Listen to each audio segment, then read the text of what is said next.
Vp-1 first took flight out of a remote airfield near Ramona, California on 6 September 1968. It was here that the designer Bud Evans, his test pilot Bill Beatty, and his engine specialist Charlie Ackerman put the Vp-1 through its initial paces. Bud and his four-legged sidekick Molly frequently reviewed the design specs and airworthiness of the Vp-1 with Bill Beatty prior to these early test flights.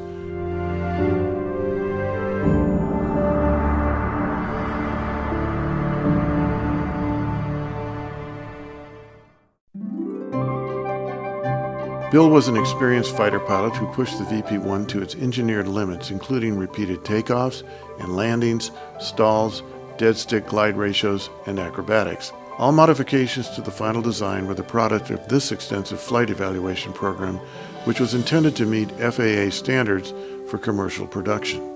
These critical test flights also became the basis for the flight manual, now part of the Vp-1 plans and pilot's handbook that we sell today. Such events often drew a crowd of interested builders and pilots, including T. Claude Ryan of Ryan Aircraft, and laid the groundwork for the subsequent popularity of the Vp-1 design among amateurs and experienced pilots alike. It was always my father's dream to build and fly his own airplane. His inspiration as a young man living with his folks on a farm in Illinois during the Great Depression was the barnstorming exploits of pilots like Charles Lindbergh and others who were pioneering manned flight. It was only years later, after a long and successful career as an aeronautical engineer on the West Coast for Ryan Aircraft, Convair, and General Dynamics, that he grabbed a slide rule, disappeared evenings into the garage, and produced his first home-built aircraft. Encouraged by friends to market his creation, he formed his own company, and the Vp-1 was officially launched.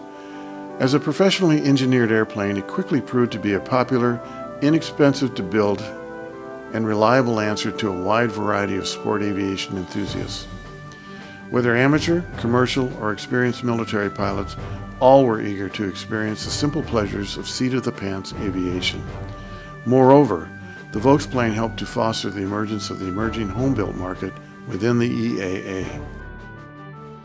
Growing up, I was able to witness my father's enthusiasm for aviation, whether it be flying model airplanes, piloting gliders off the California cliffs, designing combat aircraft in the defense industry, or exploring the possibilities of manned spaceflight. Later, as a young man, I was able to appreciate the fulfillment of his youthful Depression-era dream of building and flying his own creation, the Vp-1.